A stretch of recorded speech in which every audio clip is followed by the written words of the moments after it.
How you doing, everybody? It's Wardy here. In our latest Big Mets update segment, we have a jam-packed show to get into here because at night after the Mets signed Frankie Montas to a 2-year deal that we highlighted in last night's live stream and in a video that just dropped today, as you see beside me, with SNY New York Post's Brandon London, as we further reacted and got into what is next for the Mets in this rotation after signing Montas. Check that out on their socials and on their YouTube channel whenever you guys get the chance to do exactly that. But now we find out today, recent reports have indicated the Mets are showing interest in World Series champion starting pitcher Walker Buehler and former starter turned reliever now, and yes, Mike Soroka. Two guys who make endless sense for the Mets, so we'll highlight why David Stearns wants them, the pros and the cons, everything there is to know about their game, and then from there we'll get into maybe why you clicked on this video, the latest on Juan Soto, not just his sweepstakes on where the Mets, the Yankees, and the Red Sox stand, but now most notably as we enter this Monday, December 2nd, where the Toronto Blue Jays stand. So let me see your initial reactions to it all in the comments down below, everybody. Thank you so much for smashing a like and subscribe button as you always do.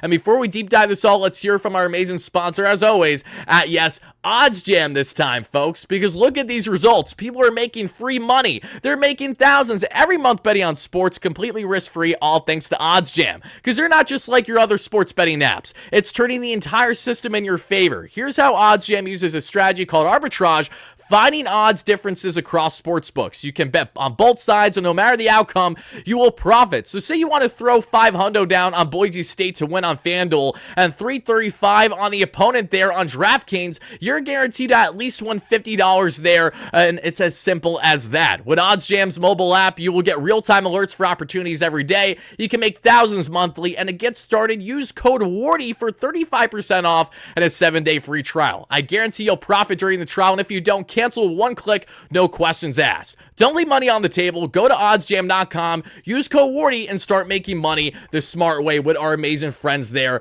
at OddsJam. And shout out to them once more for now, not just sportsbook needs, but this time finding the best opportunity between respective sportsbooks to still come out big time with your cash. Now, folks, let's get into the latest here. We will first highlight Walker Buehler and Soroka. Then from there, we'll get into Soto and other little tidbits to share with each and every one of you. And this all initially comes from an article from Joel Sherman today, breaking down the Montas agreement is another symbol of what David Stearns is going to be doing with his approach to starting pitchers this offseason.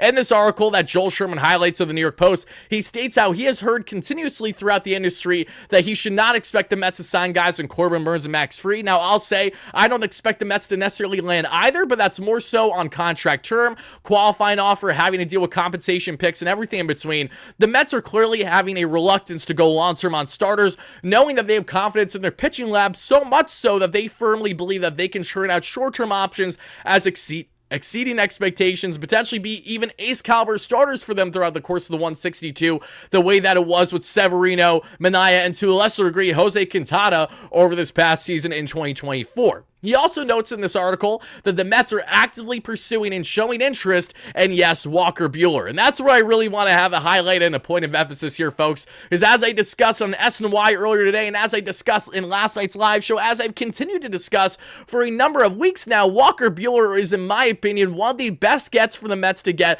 as a starting pitching option, which fits the David Stearns mold and what they're looking for both short and long term. Why, you might ask? Well, again, Walker Buehler is one of these guys that has the entire kitchen sink to throw at you. Here are his baseball savant numbers from his seasons ago. Yes, they aren't sexy. We are well aware of that. We also know that he dominated postseason play and had a drastic uptick that we saw there in the velocity and other parts of his movement with his arsenal to help close out and win the World Series for, yes, the LA Dodgers, beating the New York Yankees. But Buehler, who's got the four-seam fastball, he's got the cutter, he's got the sinker, he's got literally the splitty, the changeup. He has so many different pitches in his arsenal, 6 to 7 that he's currently working with, that the Mets can work with beautifully. Knowing how inflated now this pitching market is too, while Buehler, I'm sure, would love to return back to LA to run it back with the Dodgers for another year, and maybe that will in fact happen, what we also know is that Buehler has a great opportunity to pounce on short-term, high AAV contracts. We saw 17 mil average annual value going to Frankie Montas. I'm sure Walker Buehler can easily find himself in the category of getting north of 20 plus mil every single season on, say, a multi-year deal, and I firmly believe that should the Mets land someone of Walker Buehler's services this is that they're going to sign into a similar contract to Montas, a one-year deal with a second-year option, if not a third-year option. That is right in the wheelhouse of what the Mets are looking for with their pitching lab from Port St. Lucie all the way up now to the bigs with Jeremy Hefner and Desi Driscoll, or Druschel, however you pronounce his last name, our new assistant pitching coach who works on pitch shape greatly, coming from the Yankees organization, and a lateral move from one assistant coach job to now the next year with the Mets. This feels like truly a destined for greatness for the Mets to land Buehler, because there's so many reasons as to why I just think he's a perfect fit. It's not only the arsenal, in which I love that he can throw the entire kitchen sink at you. That's a lot that the Mets can work with. Buehler had himself a fantastic stretch from 2018 up until the conclusion of 2021 that we saw there, posting right around a 3-year rate collectively throughout those years, and right around a 9 to a 10 plus Caper 9. In 2022, in 65 innings leading up to him having Tommy John surgery,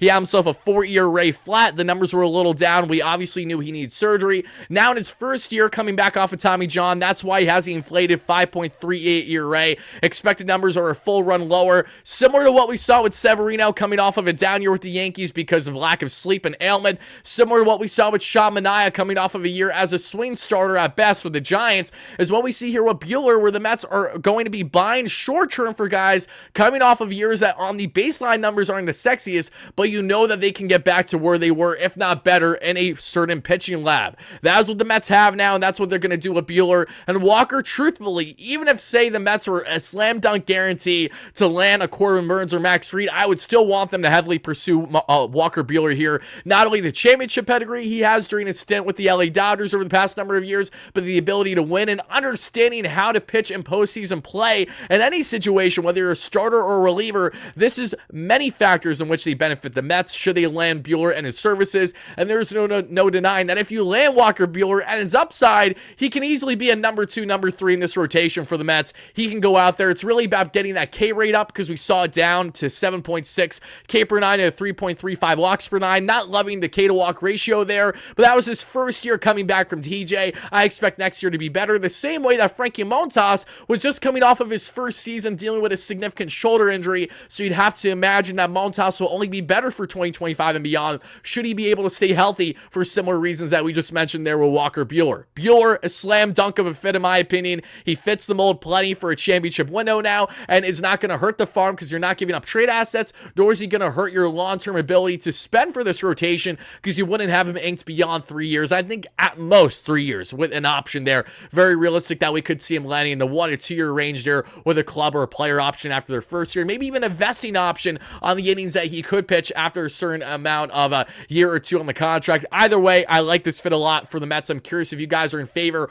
or against the way that I am, because as we went talking about Walker Buehler, who again, as I mentioned before, and I will say it again, brings plenty to the Mets and his ability to be a playoff performer there, a guy that can eat innings and hopefully give the Mets anywhere from 150 to 200 innings next season back in a normal regimen of things. Buehler was always one of those guys, in my opinion, that stood out, not for maybe the reasons that you initially thought, but for me personally, I felt like Buehler was just one of these guys that, you know what, he's a perfect Dodgers product, but how is he going to look outside of LA? Well, that's a big question that we're hopefully going to find out as soon as 2025 comes around, with Buehler no longer in a Dodger uniform. Now, a guy who is no longer in the uniform or the organization he's with, and he's looking for a potential upgrade of a payday that I think a lot of people slept on, including myself to a degree this offseason. Let's now highlight, folks, everything regarding one Mike Soroka. Yes, you heard that correctly, everybody. Mike Soroka is an absolute dog. And when I say an absolute dog, this is the same man who had Cy Young votes as a youngster with the Atlanta Braves. This is the same man that was an opening day starter for Atlanta as a 22-year-old. This is also the same man that sadly ruptured his Achilles twice in back-to-back years, missed multiple years and a lot of time because of this in his young career. Is exactly why a year plus ago he was parted with by the Atlanta Braves to go to the Chicago White Sox as part of that trade with Aaron Bummer. But let me enlighten you as to why Mike Soroka is far from a bum and why this would be such a sneaky pickup for David Stearns and their bullpen this offseason. I would first like to emphasize that this report came that we saw initially from Michael Mayer Metsmerized, saying sources Mets have shown interest in free agent reliever Mike Soroka. As we know, the 27-year-old has posted a 2.75 ERA and 60 strikeouts in just 36 innings as a reliever, everybody. So context, Mike Soroka obviously had a full regimen of work that we saw in 2024 with the White Sox. After May, he stopped being a starter for them after, say, north of 9 starts and went into a complete reliever role. From there, he never got out of the reliever role, and they found out that, wow, Mike Soroka is an absolute dog as a reliever. He might just be the next big thing for a team like now the Mets to pick up on potentially a one or multi-year deal. Now, Soroka, what I love about him is not only his tall, towering frame as a right-hander, but he's not known for the velocity, something that also changed as he adjusted to a reliever this past season. Again, when you look at the baseline ERA as a starter, he had a 4.74 ERA or so. As a reliever, in which the Mets would sign him for exactly this, as a multi-inning reliever, potentially a long reliever like a swingman like a Trevor Williams, or certainly just high leverage, that's where Mike Soroka and his 2.75 ERA stands out. We're looking at a whiff percentage right now, folks, at 39% for his K percentage. Just to share some context as to how elite that is, he was the second best reliever in Major League Baseball with at least 150 batters faced, only trailing Mason Miller, the 105-mile-per-hour flamethrower of the Oakland A's. He was ahead of Edwin Diaz at 39%. He was ahead of Josh Hader, Jeremiah Estrada, and Aroldis Chapman when looking at the K percentage as a reliever. Disgustingly good to get 60 Ks, which averages to right around a 15 strikeout per 9 over his 36 innings or so as a reliever. Yes, the walks per 9 are north of 5. I'm very aware of that, and that's something that needs to come down for Soroka, but what needs to come up is his continued ability to dominate as a reliever, and that's what the Mets would certainly be looking for more than anything else here. A guy that's young, vibrant, plenty upside still on the arm there at just 27 years of age. Mechanics has been an issue for his lack of health, other than obviously he did deal with a shoulder ailment throughout the course of the year with the Chicago White Sox, so that is something to make note of. That is fair, but he still looked great when he came back from injury there, and as we got into September, he looked better than any point that he had throughout the course of the season in Southside with the White Sox. What does Soroka immediately give the Mets? It gives him a potential really lethal high leverage arm, a small sample size of that high leverage ability in reliever settings. Now, is this a fluke? Is this a guy that can be sustainable? Well, given his youth, given the Mets pitching lab, and given where he's currently tracking, there's all the reasons to believe that this was not a fluke for Mike Soroka, and he will continue to look very strong as a reliever option for this Mets team. Now, I would just like to emphasize when we look at Soroka and his ability, we should preface that this is not a guy that we're expecting to come in and be, say, the best reliever imaginable, but he put up numbers so drastic from his starting numbers in 2024, and so drastic from his previous career norms there from his starter to a reliever, that you cannot not emphasize just how good and how much stood out of him this past season. In particular, we saw here through Baseball Savant, this is his arsenal that you're going to be getting here, and you look at the 80th percentile in breaking run value, 79th percentile in average exit velocity, so he wasn't giving up too much on that front. Hard hit percentage, 78th as well, so again, not giving up a lot of hard contact. Ground ball percentage right around the league average there. Can work on obviously the chase percentage there, and the whiffs a little bit below league average. Was above league average here on the K percentage. To get the walks down is important, but when you got the slider, four-seam, sinker, changeup mix, and mind you, something that I thought was very interesting is that we saw him hammer more of that four-seam and slider usage, pretty much getting rid of the sinker entirely as he further became a reliever this past season. I'm curious if the Mets would approach him the same or try to have sinker more as a part of that arsenal, as that's worked so well for many relievers in the Mets organization this past year. Sinkers, splitties, sliders / sweepers, the triple S's as I love to label them all the time. I'm curious how a guy in Germany Hefner and Desi Druscoll would go about his arsenal as solely a reliever for 2025, but this is one of those guys that, again, he went 0-10 in the regular season. He had a north of a 5-year ERA, but let me tell you, Mike Soroka is without question one of the sneakiest pickups a team could land on the reliever front this offseason. So much upside here, and on top of it all, the velocity even touched around 97 miles per hour as he went from a starter to a reliever. So known as a soft tosser that sat 93 on the gun with his fastball velocity, we saw that uptick greatly when utilized in limited sample sizes. Instead of need be stretched as a starter for, say, 5-6 plus innings, when utilized in, say, 1 or 2 innings, you're getting more max velocity out of Soroka without hurting his mechanics or anything along those lines. So be on the lookout for Mike Soroka, be on the lookout for guys in Walker Buehler, both of which, in my opinion, would be fantastic pickups for this Mets team on their rotation and bullpen front for 2025. Now, folks, let's get into pardon me, some other key updates I'd like to share,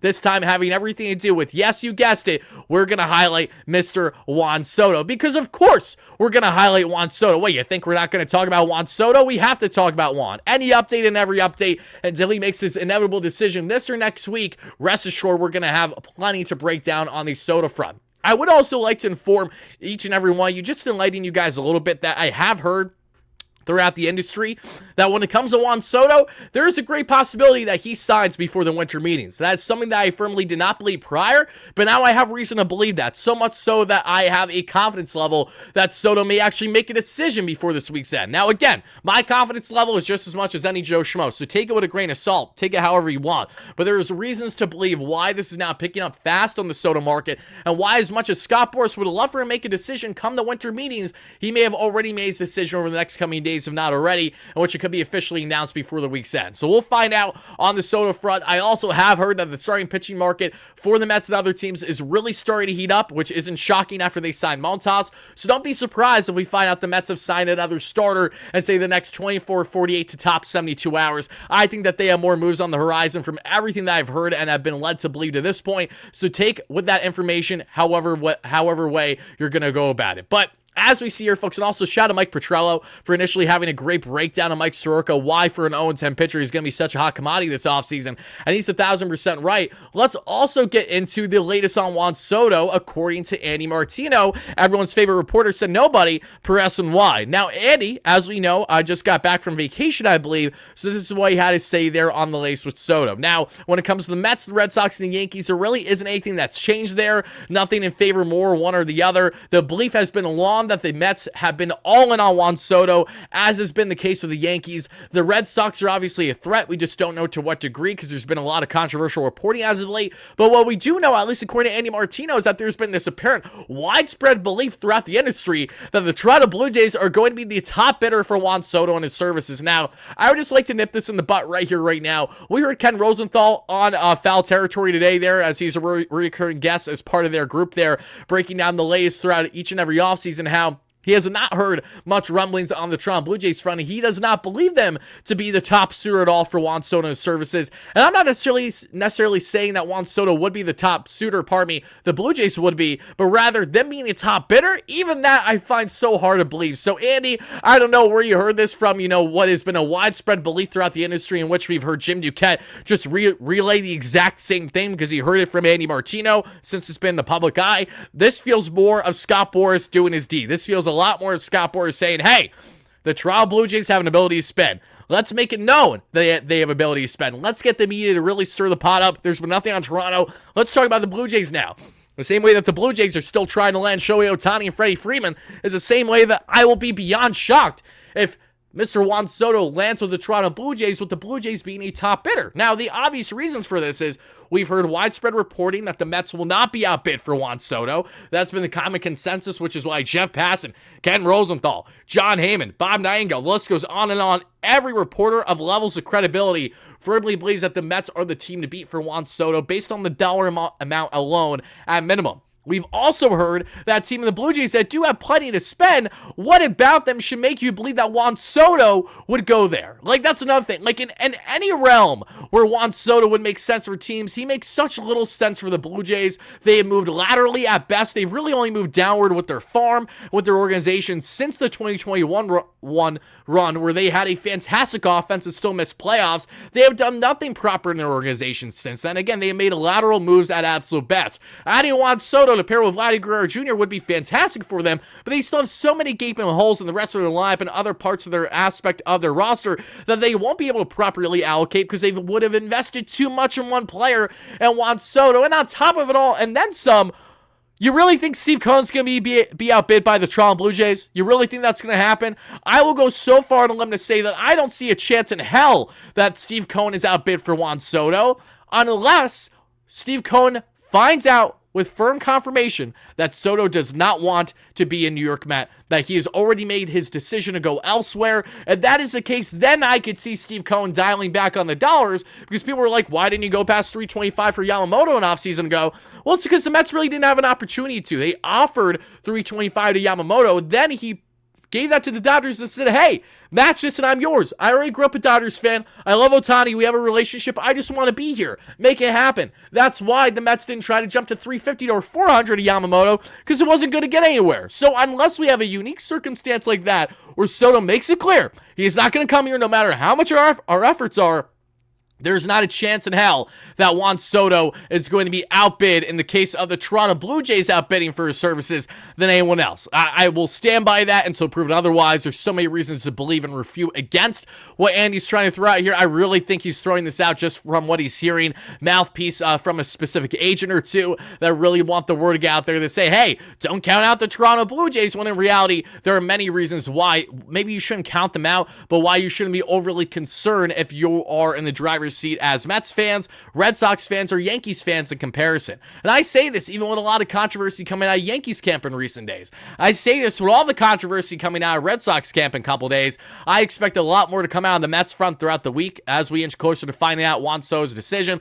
But as we know right now, the Mets are all in on Juan Soto, as are the Yankees reportedly. The Blue Jays, apparently they could be a top bidder, but we also know that the Mets have been long believed as being that top bidder. For more reliable and reputable reporting that we hear from Andy Martino that we get every once in a while, that usually just loves to throw cold water on anything good for Mets fans to be excited about. Andy has been right about things in the past. He's also been wrong. Most notably, he completely missed on the Yamamoto sweepstakes all last offseason, had firm belief and confidence that Yamamoto cared about the pinstripes, cared about the history, cared about the number 18 ace number being held aside for him, and when in reality, the Yankees didn't even come in second in the bidding. They were third or fourth for Yamamoto, probably fourth actually, because I think the Phillies had an undisclosed number higher than most, but was denied by Yamamoto because he really never had an interest in going there. Either way, folks, when it comes to a generational talent of Juan Soto, we're going to cover everything to a T, small, big, and indifferent, until he makes his decision this offseason. Now, before I let you guys go, a couple more tidbits here. You know how the Mets made the Rule 5 draft decisions not long ago over this past week?